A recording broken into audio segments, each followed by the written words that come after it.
Hello, my name is Trevor Rawson. I'm one of the captains here at the Bermuda Zoological Society. My job here is to work on Trunk Island, which we have a 7-acre property in the middle of Harrington Sound, and which we treat it as a living classroom.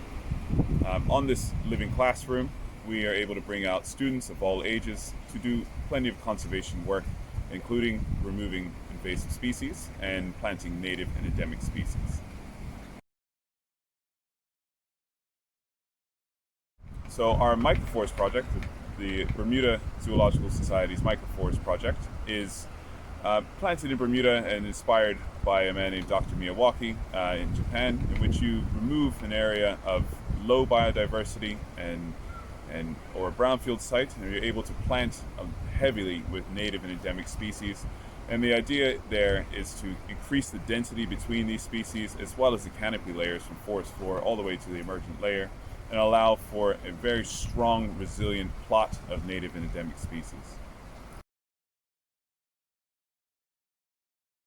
And so in Bermuda, we have seen plenty of the effects of climate change. Sea level rise is definitely something that we are subjected to out here in the middle of the Atlantic.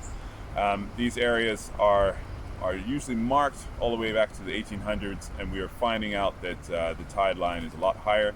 And because of that, we're having to plant things like mangroves much higher up than they ever used to be. Our loss of mangroves is very high in Bermuda due to many factors, one of them being the sea level rise. So one thing I love about Bermuda is the pristine water. You cannot beat it. I spend most of my life in, around, or on the water, and therefore it's what keeps me here. What's that bird? That is a kiskadee. It says its name very loud. Kiskadee, right? So it's one of our introduced species to the island, which has become an invasive, but it's able to use the product of the island, which is the water, right? And which is where we spend everything. Everything in Bermuda is sculpted by the water, and usually coral is one of those main things that has that to happen on the island.